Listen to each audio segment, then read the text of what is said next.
Ассалаумағалейкум. Бұл видеода бір клавишті выключатель арқылы жарық шамды қосу сұлбасын көрсететін болам. Ол үшін ең бірінші қорапқа 3 кабель жүргіземіз. Монтаж жасағанда үйге болсын, басқа жерге болсын 3 кабель кіргіземіз. Оның бірі выключательден кабель жүргіземіз. Сечениясы ВВГ 3-те 1,5-дық.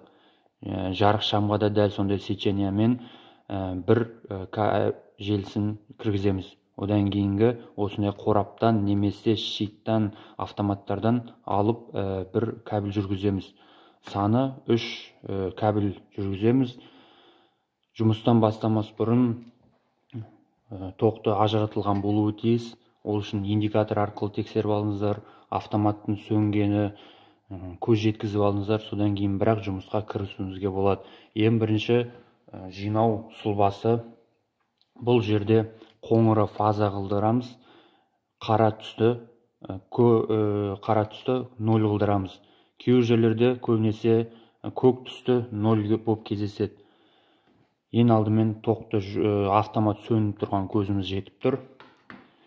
Сұлбаны жинаймыз. Қоңыр түсті выключательға жібереміз. Екеуін екі қоңыр түсті жалғаймыз бір-біріне. Одан кейін фаза выключательға барды делік. Одан шығып жарық шамның қоңыр түсіне жалғаймыз.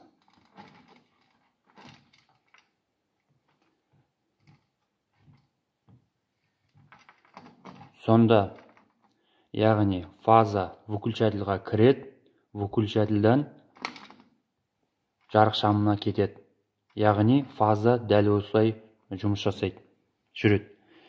Одан кейінгі жарық шамның 0 менен питанияның 0 екеуін біріктіріп аламыз.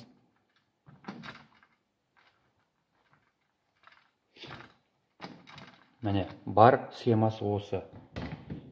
Енді бұларды әдемілеп қысып аламыз.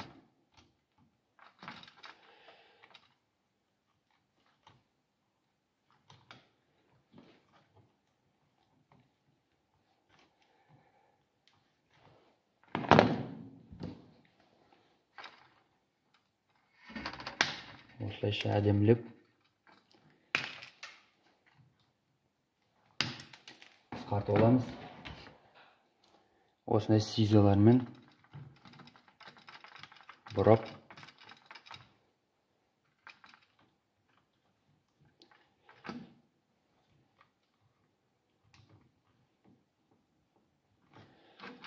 ал енді қорабымыз дайын. Бұны тығып